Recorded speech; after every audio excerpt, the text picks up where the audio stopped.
So here we are, gang, inside Seat Leon Cupra 300 2018 model. So it's got a TDI tuning box on, claim from TDI Tuning takes it to around about 365 bhp. Not quite sure about them figures. I've had a couple of tangles on private roads, shall we say, with a couple of similar powered cars or similar powered stock cars in the Golf R, in the S3 and that sort of thing, and there's a noticeable difference there. I'm always pulling away in them situations against stock cars, so it's definitely quicker than stock. Long-term review, I've had the car about just under 2 years, about 22 months. I'm at the stage now where I'm about to change the car. But anyway, back to biz. Just turned it on from cold. You've just seen the cold start. Sounds absolutely fantastic with the resonator delete. What I'm going to do now is we'll run it in a little bit, get nice and warm, get the oil temperature up, and then we'll give it the beans. I'll try to be unbiased there, but in my opinion, in my unbiased opinion, I think it's impossible to get more bang for your buck for the handling, the DSG gearbox, the power it puts down, the looks, the sporty feel, interior, all into one for the price that these are going for. That's what tipped it for me, and I still think these are for a fantastic offers going on these at the moment. So check them out. If you can get something better in terms of bang for your buck, in terms of how much you get for your money, let me know. Get it in the comments below, because as I say, it's almost time for me to switch motors again. So it's all up in the air. It's all up in the air. Bring something to the table, and next thing you know, that might be my next whip. In terms of looks, you can do a few little bits and bobs to it. I know a lot of the Cupras knocking about now. I've got the Riga bits and bobs, the front splitters, the rear diffusers, etc. This, looks wise, is completely standard, completely stock, completely standard. I've done nothing to the outside. In fact, the only things I've done to the car at all are the resonator delete, which I went custom with getting that done. That was in exhaust works. I'll stick a link in just below the video. Also, I've got a TDI tuning box on there, straight plug and play onto mine. So I ended up taking the box off them for a reasonable price, and it's been fantastic. The noticeable difference in power has been, it's impressive to say the least. Now, a lot of the guys, a lot of the car enthusiasts will argue the point that it's not as good as a custom remat. Completely agreed. I won't argue there at all, but bang for your buck, and the fact that it's plug and play, that the fact that it's not going to void your warranty, the fact that you can take it off when it goes in for services or when the car's ready to go back, I think it's absolutely great. So I reckon it's definitely a worthy option for those who don't want to void the warranty, or are thinking about the resale value, etc. of the car. So we're nice and warm now. We've got the oil temp up. So hopefully, I am in Cupra. You should be able to hear the pops and bangs. I've got a directional mic on, so we'll have a little listen to the noises that it lets off. Lovely pops and bangs there on the overrun. For me personally, the resonator delete is an absolute no-brainer on these cars. The sound difference that it makes, the pops, the bangs, the difference is just insane. On the up change, on the down change, on the overrun, it's all there. The difference is unreal, absolutely unreal. Hopefully we'll get a little feel for this now.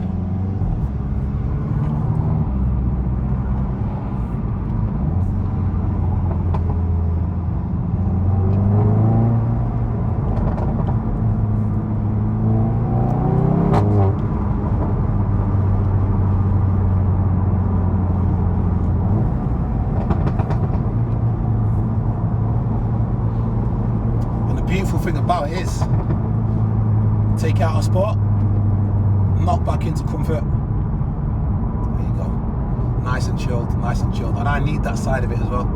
I've got a baby seat in the back there. I've got a bit of a run. Let's have a little listen to how we're sounding now. Drop down into sport.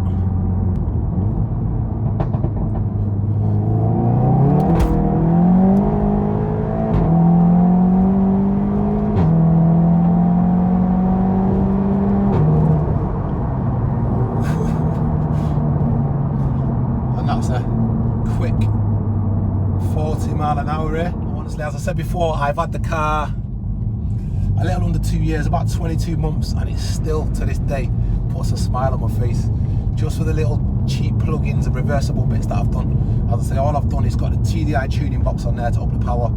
I've got a resonator delete on there to give that extra bit of sound, to create more of them pops and bangs and that sound we all love. A little bit of hype, a little bit of violence when you got to put that foot down, and it does the job. It does the job every single time. You can chill, you can take the kids to school, you can do the big shop, etc, etc, or you can knock it into sport and you can go, you can let these sort of sounds out.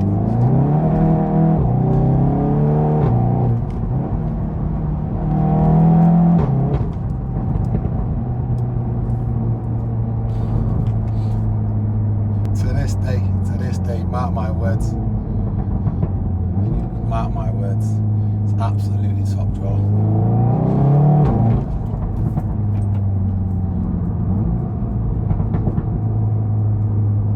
Pops and bangs galore on the overrun.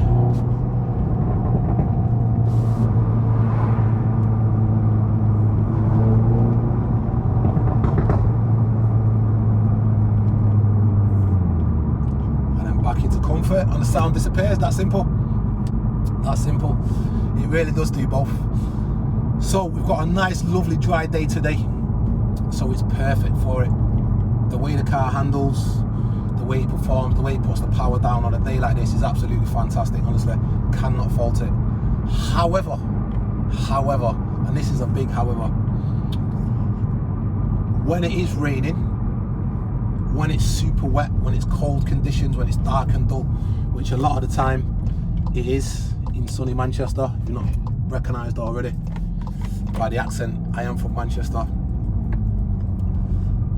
When them conditions are a little bit worse for wear, putting a power down's a no-go. It's a no-go. I'll do another video in the wet conditions and let you kind of feel that. You'll be able to hear it by the exhaust note and that tone that the exhaust is giving off when it's slipping and when the traction's not there. So I'll do another video on that when the time comes. Hopefully no time soon with this sun out. But yeah, it's not the best in the wet in all conditions, hence why my next car, which is going to come in the next couple of months, is going to be 100% four-wheel drive. We've been blasting it up and down. We've not really done a long journey to now, but what have we got? We're averaging 24. Consider we've been blasting it up and down and getting them exhaust notes and getting that tone out of there. Not too bad, I don't think.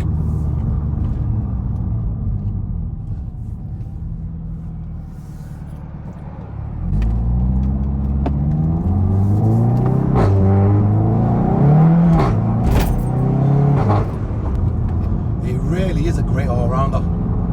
It really, really is a great all-rounder. Genuinely. Commute to work every day. As a daily driver, my commute is about 10 miles each way. So I'm doing about a 20-mile round trip each day. And I'm returning, depending on the state of the traffic, etc, etc. There's a few variables in there. But I'm usually returning on average about 26, 27.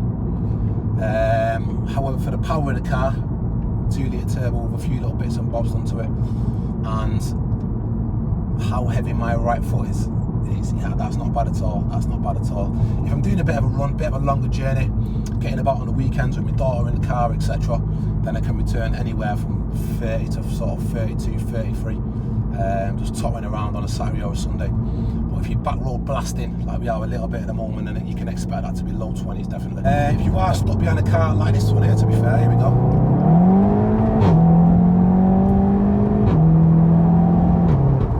Overtaking is a breeze, and the smile that it puts on your face.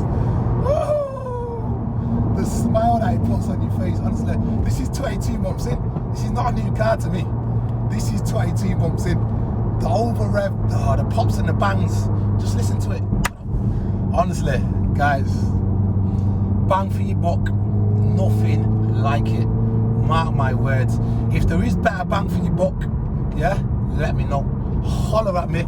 Stick it in the comments, because if it's true what you're saying, I might buy one. Straight up. If you can get more bang for your buck than this, I might buy the car you're talking about. So let me know.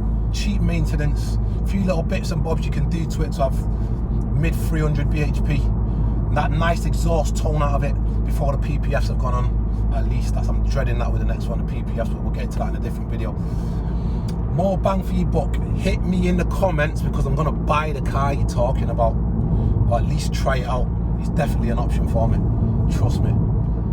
And in the meantime, you'll just get one of these, you'll be driving around with a big smile on your face, pull up at the lights, people are looking at you like, what's this guy grinning at over here? I'm just out here having fun, gotta live a little.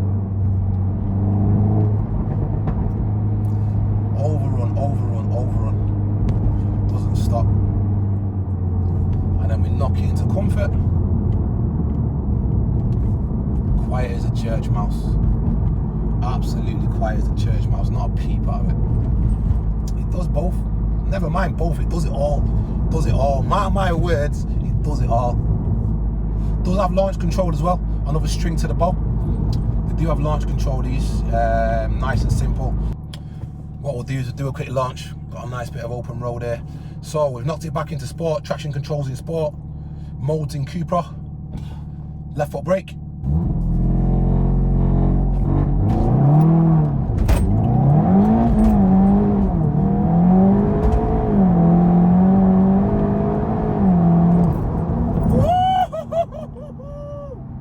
Yo! This is what I'm saying. This is what I'm saying. You don't get more bang for your buck than this. Lord. Woo! Do you know what? I'm not even a massive fan of the launch control on the front wheel drives, but on a day like this when it puts the power down, I can't fault it. I really can't fault it. It does all this, and it's a daily driver, a fantastic daily driver. It does the school run, it does the big shop, it does the lot, it does the lot. So there's a lot of pros there, there's a lot of smiles in there. I'm showing a lot of teeth, I'm showing a lot of teeth. I'll keep the review completely honest. A lot of pros there, as I've been through already. The performance, the bang for your buck, the exhaust note with the little tweaks, the power it puts down, the competition that it's up against. I could go on and on and on with the pluses all day. The digital dash is fantastic. Yeah, there are a few little cons. For me personally, one of the biggest bugbears, especially since I've done a resonator delete on the car, is the fact that this model, the 2018 Cupra 300 model, is 6-speed, it's 6 gears rather than 7. And when you're cruising on a long journey on the motorway with the res delete, you will get drone. You will get major drone. For me, my only saving grace is that I'm a music guy. So I'll be driving down the motorway with music blaring, getting into some sort of vibe, just letting off some steam and just, yeah, if I didn't have that, it'll send you under. It'll send you under, because it will just, around that 75-80 miles an hour mark, it will just drone.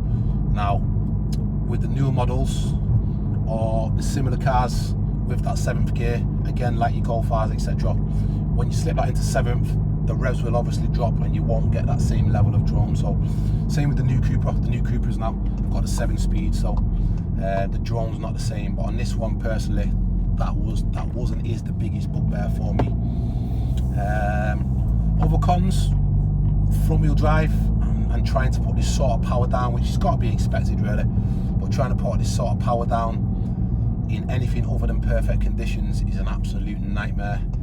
Not just when you're driving it as a performance car, but even just trying to pull out of a roundabout or in heavy traffic, try to pull out of a junction, for example. You've got a slight turn on the wheel, try to put half the power on, quarter throttle even, and you're spinning and jerking and the traction's kicking in and what have you. But yeah, a few little bits and bobs as you get with any car. There'll always be a couple of things that are not perfect. But once again, bang for your buck all round, cannot beat it.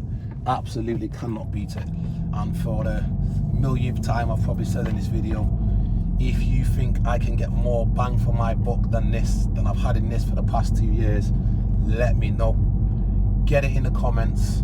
I'm gonna have a read through. I'm gonna get out, do my research, drive the cars you're talking about, and then yeah, the next car will come from there. So we're gonna wrap it up there. Thank you very much for tuning in. Just an honest review, just a normal guy from Manchester.